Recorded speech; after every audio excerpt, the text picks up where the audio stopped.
just before the fight, I'm looking at him. I said, sucker, you are in trouble tonight. You are fighting the greatest fight of all times. You heard I was the greatest, like you just said. You heard this, now you see it. I said, you said I was the greatest, but you're gonna see. I'm fast, sucker. I'm gonna burn you up. You're fighting your idol.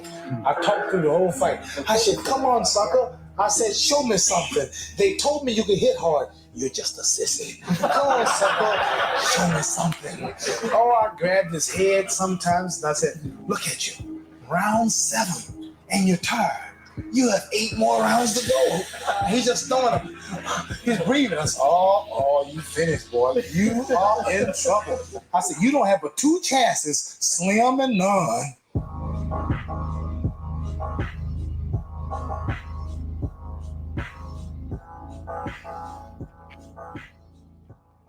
That pussy. Big shout out to SPR, Spotter Low. You know, I'm in the black box, had to come through, tap me and show love one time. Yeah, y'all make sure y'all subscribe. Stay tuned. All that. All that and then some to the income. Find a YouTube corner in these YouTube streets and bend one. Hell of a fight last night. Bud did his stuff. White America tried to put so much magnitude on this opponent as if he didn't beat this guy, his legacy wouldn't be cemented. And he did it in champion fashion. I was on my Partner Town Business Sports channel prior to the fight, and we gave our predictions, we chopped it up, and I wanted to invite him back to kind of give a recap. So with no further ado, I want to welcome my partner, TBS, to the Black Box. I was over there on your platform a day or 2 before the fight. We gave our predictions. I like to start this off by saying I told you so. You tend to seem that think that Bud was going to go deep into his skill set and his bag of tricks to figure this one out. And as we can see, it was an easy walk in the park, cakewalk. What you think? Talk to me. I mean, shout out to Bud. Hey, but look, I do got to give the middle finger to Dana White, and you know what I'm saying, in UFC, because they didn't credential me for that fight. But it's cool. It's cool. I was wondering if you almost text you and to ask you was you there, but I just figured you was there. Nah, they denied me. They denied quite a few people credentials, but you should have seen some of the people that they had there. But you know, it is what it is, though. I did my thing from the house. I covered the fight from the house. But you know what it was, Loke? It was because, you know, Bud had never fought at 168. This is a dude that literally just 2 years ago fought at 147. He had one fight at 154. Then he jumped up 2 more weight class. Man, I'm gonna tell you right now, if I knew Bud was gonna beat Canelo up the way he did, I would have bet my life savings, man. I just was worried because Bud hadn't fought in I just was worried because Bud hadn't fought in over a year, and I was worried about the size difference, and I was worried about could Bud take Canelo's punches. But man, Bud just if I saw when Bud was able to absorb Canelo's punches after like the 3rd round, I started to see where this was going. I was like, yeah, Bud got this. And then you just started to see Bud just pick Canelo apart. And then, Loke, I want everybody who saw the fight on Netflix, look at the 11th round. Canelo almost quit in the 11th round when Bud hit him with that counter. He was finna say no mas. But he knew if he would have quit low, he would have never been welcomed back to Mexico. So at the end of the day, shout out to Bud, man. He got it done. Twice he almost he's goddamn pill. I can't out of the rider, drop a fighter like white boy did. But should not a nigga like the knockout kid, this is Frazier. Ali like that goddamn pill. I can't out of the rider. Now, I think this may be the moment that you're referring to.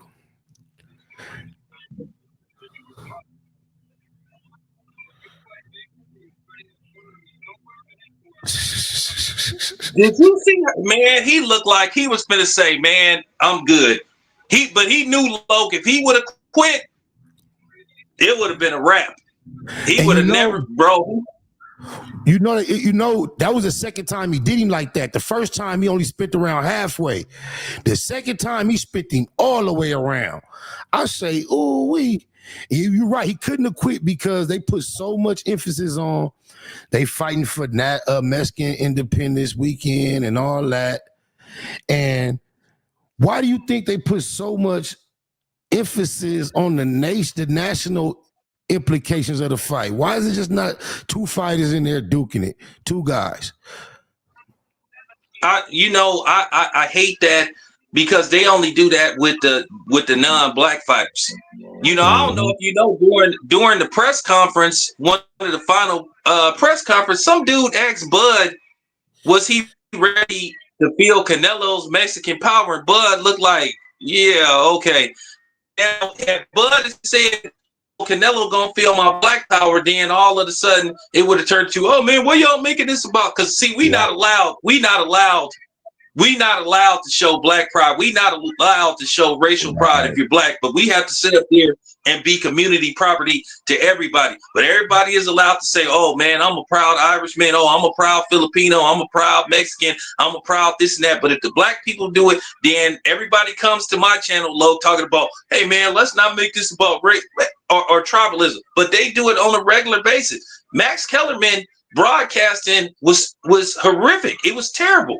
And most people respect Max Kellerman. Man, he was on this dude nuts the whole fight. I wish somebody that I was watching the fight with was right here so you can know. I was saying it the whole time, bro. The whole time. They wanted to create moments for Canelo in that fight that just weren't there. Yeah, and how can he sit up there and say if Terrence Crawford loses to Canelo, he would have finally, like his whole career was tarnished. What are you talking about, dude? He fought an undefeated pound for pound in Errol Spence, and he obliterated him. I mean, look, me and you could really jump on the computer and really dissect Canelo's resume. Look at Canelo's resume, who he fought. He fought everybody past the age of 35, almost. He fought, past his prime Cotto, past his prime Sugar Shane Mosley. Like, should I go on? I mean, Triple G was like in his mid-30s when he fought Triple G. So, I mean, they need to go on with that stuff. They don't want to have that conversation with me. I was wishing that Bud had said something, or somebody in his camp had countered that statement when he said that. I was thinking the same thing, and I just would like for one moment to do a little mathematics and celebrate. What's that? 43 and 0? He 42 and 0. So when you add that to 50, that's what they mad about. That's 92 and 0, my nigga. No. Don't forget to add Andre Ward. He never lost. Andre Ward was 32 and 0. So that's 3.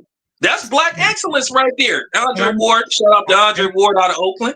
I know you don't like him, but we got to throw that new 25 on there. How many Tank got? 25, 30? Throw that on there too. Tank, I think, is first. Tank out. Yeah, but Tank, hey, but look who Tank fight, man.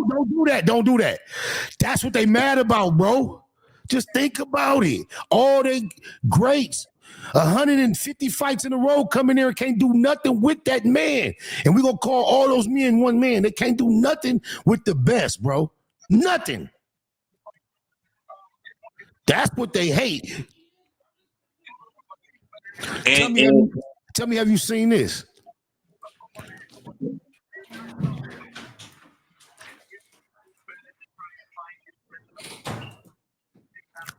I don't know if you can read it. Just in case you can't, I'll read it. And then you can give me your thoughts.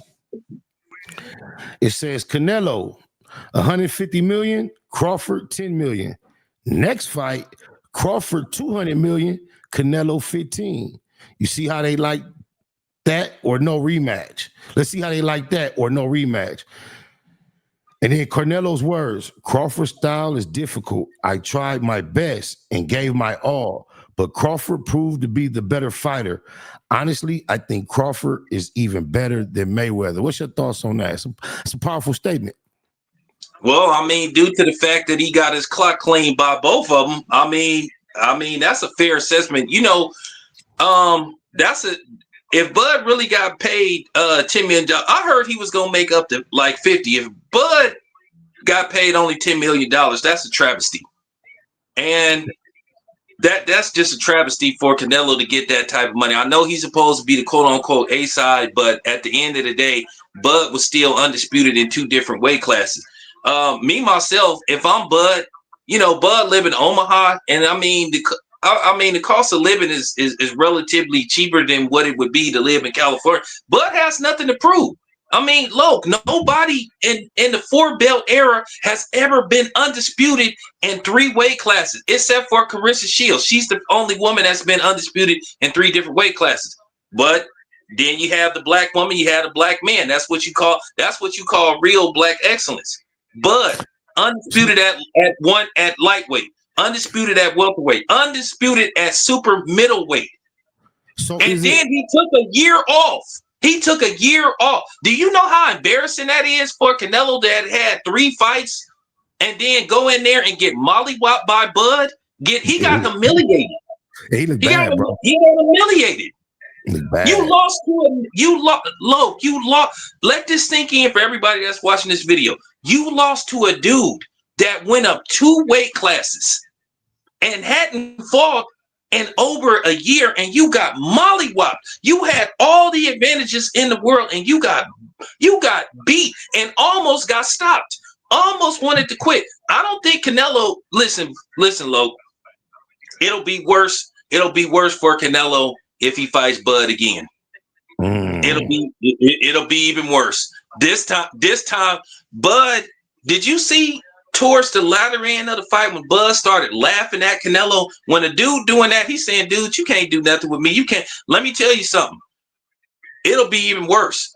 I'm telling you right now. If they fight again, whether it's 200 million or not, that's a lot of money to turn down. It's gonna be even worse. I've been hearing Canelo contemplate talking about retirement. If they fight again, it's gonna be even worse. The fight ain't going 6 rounds. I definitely agree. He'll stop him. Yep. You said it. I hate to be a Me Too type, but I agree 100%. That's just about right. Canelo had no answers, none. If they do fight again, it will be strictly for the money, like you said. I totally agree. What do you think it is that? Do you think it was just marketing that causes Mayweather's career to seem like it was so much more than Crawford's, when Crawford's career is so comparable? Did Mayweather just market itself better? Well, what it was, Loke, which I don't like when it pertains to boxing, because going into this fight, they tried to label Bud so-called villain. I figure out, how is this man a villain? This is a dude that grew up in the tough streets of Omaha. This is a dude that got shot in the head and took himself to the hospital. But that's what they try to do to black fighters. And see, Floyd, to a certain degree, I think that took toll on a lot of boxers afterwards, because Floyd wanted to label himself the bad guy, the villain, and all that kind of stuff. So all of a sudden, they started to put that label on fighters, whether they wanted it or not. Whenever it was a black fighter fighting against a non-black fighter, for some reason, the black fighter was the bad guy. And I took exception to that. And I would tell them fighters, I would go to them fighters and say, man, don't accept that bad guy stuff, because why we got to be the bad guys? I mean, but the thing is with Floyd had a great career, but I do think the problem is with Floyd, he left a legacy and he left an image that they started to associate with all black fighters when they had these so-called super fight versus non-black fighters. And then another thing, look, I done been around Bud. Bud is just he's just a laid back dude.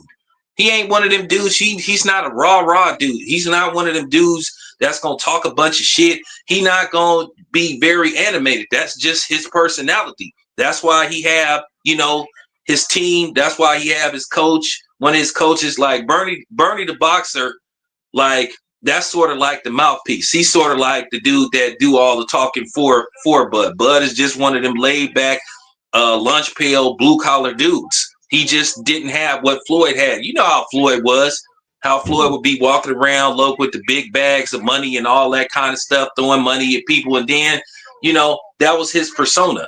So that's the difference between him and Bud. But if you look at their careers, Their careers, you know, you can make an argument that Bud had the better career. The thing with Floyd Mayweather, Floyd never went for undisputed. He won belts, but he never tried to go for undisputed. And here it is. Do me Yeah, a and favor. here it is, Bud. He did it 3 times. Let me stop you right there. Do me a favor, bro, because I need to educate myself. It's a shame that I've gone this long without making sure I understood what this means. What does undisputed mean? Well, undisputed means when you have all the major belts. At first, it used to be 4, but then I mean, excuse me. At first, it used to be 3, and then now it's 4. They have the WBC. Everybody that don't understand what that means, take notes. They have 4 belts that's considered the major belts. They have the WBC. They have the WBO. They have the IBF, and then they have the WBA. So those are like the 4 belts. So if you win all 4 of those belts in one weight class, you considered undisputed. So nobody can critique you. That's saying you the best in that division. So that's what undisputed means. Okay. You know? So you can say, so yeah, Lo, you like the undisputed. Yeah, you kind of like the undisputed hood champion, you know. I know what it means to dispute something, so I always kind of knew what they was trying to say, but now I understand for sure. I get it. Okay. That makes sense, man. I sure appreciate you pulling up, man. I want to do this more often with you when it comes to sports. And I know you're not just in that only box, but I know that's your specialty. And I want to be more inclusive of sports on the black box. So anything you want to say in closing, man, about the fight? What's the next big fight we should be looking to? What do you think is next for Bud in particular? Well, if you consider this the next big fight, I'm working on one of the next big fights is gonna be in November. It's gonna be a double feature. It's gonna be with David Benavidez versus what is that dude's name? I cannot remember the dude's name. Just give me a second. Anthony Yardy, and then the co-feature is gonna be Devin Haney versus Brian Norman Jr. So that's gonna be the next big fight, November, sometime in November. I'll let you know. And we working on getting Bill Haney on the black box. So Bill will be making an appearance on the black box pretty soon. So that's gonna be epic. That's gonna be epic. That is gonna be epic. I'd appreciate that. Bill talk a whole lot of shit. Yeah, so we go get him on the black box. That's gonna be epic. And then, of course, I mean, whether you consider that a super fight, I guess. I mean, Tank versus Jake Paul, November the 14th, which is a Friday. It's not on the 15th, y'all. It's on the 14th. That's a Friday. I'm thinking about going to the ATL, man. I'm thinking about going out there. I might pull up. Well, I mean, that's going to be an event for sure, but I'm not really liking that event to compare it to the one like last night. But you mentioned it, you brought it up. I would prefer to see Tank getting back to some regular fighting. I'm not as invested in it as you are personally, but I'm was more talking about the actual boxing leagues. Well, let me tell you this. I don't know I'm gonna talk to Bud's team sometime this week. I mean, if I'm Bud, like I said, look, why not just walk away on a high note, man? And then, I mean, what is there to prove? I mean, good grief, man, you didn't won championships in 3 different weight divisions. But with the spirit of what you was talking about with Tank, and then the question you just asked, what is there to prove when you're so close to that 50? I don't know, bro. I don't think I might have to chase it. I need 51. I mean, you know what it is, though. Look, the problem is, Bud is up there in age, though. Bud is like Bud is gonna be 38, September the 28th. So that's what I'm worried about, his age, and I don't want to see a dude like fight and then be fighting against the clock. That's why I'm saying retire on a high note. Walk away, because you got nothing to prove. And at the end of the day, his legacy is secure. I mean, I'm talking about this dude is a first ballot Hall of Famer. What did he? I mean, he beat the so-called D guy. You know, the funny thing is, Loke, and I'm gonna end it like this. You know, they said Canelo was the so-called face of boxing. Well, you know, Bud planted his gloves in Canelo's face all night long. so, so, so, what he beat the so-called guy. I mean, what is there for him to do? Go up to light heavyweight? Go up to 175? I mean, nah, I would just walk away. As far as Canelo go, well, let me ask you this. You got paid $150 million, Loke, make you feel a lot better about getting your ass beat because it's still a win-win situation. It's not like you was undefeated. You had got mopped. Yeah, you had got mopped up by Floyd, and you had got mopped up by a dude by the name of Dimitri Bivol. And the funny thing is, all three of Canelo's losses on record, he got his clock cleaned. So you triggered a thought. I didn't like Canelo in the ring after the fight saying he won. I thought that was classless, claiming that there was two winners at that moment. Because no, you did not win. But he tried to act like, oh, even though I lost, I won. No, sir. But that's that 150 million that was on his mind, though. You ain't lying. Hey, look, man, I'm gonna tell you something, man. At the end of the day, man, hey, like I said, $150 million gonna make you feel a lot better taking an ass. But listen, look, if I fought somebody, if we did, you know what I'm saying, some sanctioned street fight shit. Hey, if you guaranteed me $2 million, hey, I went in there, did my best, and I got slept. I'm like this. Well, you know what? That $1 million gonna make me feel a lot better. See, that's the logic I was trying to tell you about Tank's whole career. If I don't really have a passion of boxing like everybody would assume I have because I'm so good, and I stepped in this game and got money for me and my family where we can go ahead, I don't give a fuck about them talking about, oh, why he don't do this. And I'm going to go fight Jake. Yeah, Spider might want to see me fight the next best opponent or contender, but I'm finna go fight Jake and have no risk and cake up. That's the same logic. I get it. I just, but I just wish Tank remember, Loke, Bud is 38, so he already then, went through the trenches. We've yet to see Tank like fight somebody more credible, but you know what? At the end of the day, like you said, it's $30 million. He guaranteed. They saying the man is guaranteed $30 million for an exhibition match. That's what we want to see Tank do. Tank want to touch bank. He's not concerned with what we want to see him do, and that's what impresses me. You know how hard it is not to play to the crowd. I get it. Like I said, at the end of the day, it's his career, it's his life, but it's just disappointing that he wouldn't get an opportunity to the Shakur Stevensons and guys like that, and maybe Keyshawn Davis. Those are fights that we would like to see. But if that's how Tank feel, I mean, go chase the bag. But at the end of the day, on the flip side of that, Loke, people gonna look at Tank and say, okay, well, he left the game at age 30 and he really didn't fight, people that we wanted to see him fight. But so be it. It's $30 million.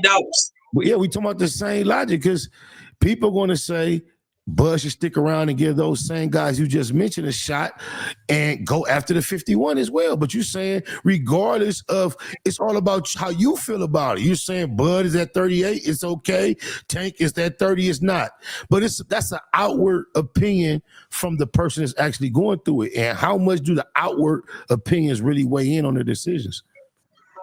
Yeah, I get it. But what I'm saying is the point that I was trying to make, it would make more logical sense if Bud did it because he on his way out. But at age 30, you kind of like in your prime. So we just wanted to see Tank test himself. We just wanted to see Tank, further secure his legacy. I mean, at the end of the day, Tank is an exciting fighter. And I mean, he goes in there for the most part, he knocks people out except for that Lamont Roach fight, which everybody believed that he lost. And he's saying he's not running it back with Lamont Roach. So, and that's unfortunate. And that sounds scary. That sounds scary. I ain't gonna lie. That sounds because Loke, he told Lamont Roach that he's not gonna fight him again. And then another thing I was a little disappointed in is that Tank was hating on Bud, you know, and that's another thing that bothered me about Tank, because a lot of times, you know, me and you, we try to be on code and we try to tell these other niggas like, bro, come on, man, stop doing this stuff, man. Like even if you don't like Bud, don't show your hand. Don't show your hand. Don't sit up there and say, oh, it's a lot of D riding with Terrence Crawford. I'm like, come on, Tank. Come on, man. Keep that to yourself, dude. I didn't hear him say that. I'm glad I did. I'll send it to you. I got it. I got all that. You know what I'm saying? I'll be getting, they send me all that stuff. So, you know, and that's one of the reasons that I have the issue that I have with Tank. Like, he just be going against the grain too much. I'm like, Tank, man, come on, man. Keep that to yourself, dude. You don't have to like put that kind of stuff on Twitter, even if you don't like somebody. Because listen, Loke, it's a lot of people that I don't like. That it's a lot of media people that I don't like. And I'm talking about I don't like them, but I'm not going, and they look like me and you, but I'm not going to just put that out there like that. Because Clifton Powell said something that was really important. And he said that we need to kind of like go easy on who we talk about other black people to. So I get that. I understand that. And that's what I'll be having issues with Tank, because Tank be talking about black people, other black people too much to mix company. So that's another issue that I have with Tank, and I wish he would stop doing that. It's not a good look, man. That's right. Let the people know where they can keep up with you at, man, until you get back on the Black Box. All right, man. Y'all can find me on Instagram, Town Business Sports. And then you can find my channel, Town Business Sports and Entertainment.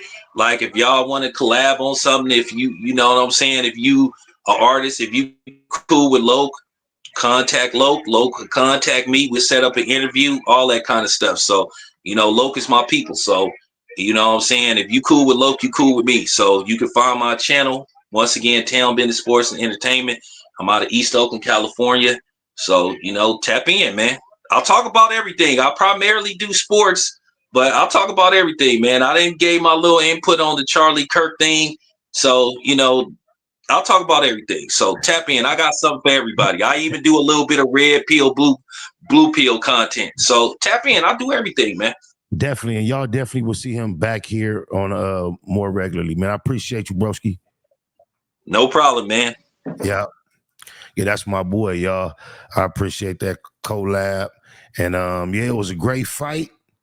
Bud made it a great night. He did it in excellent fashion. It didn't even look like a contest, if you ask me. And that's what we like to see. Oh, my mama. Give me that goddamn pill. SPI with a rider, drop a phone like white boy did. It should not, nigga, like the knockout kid. This fish is phrasing. I leave not.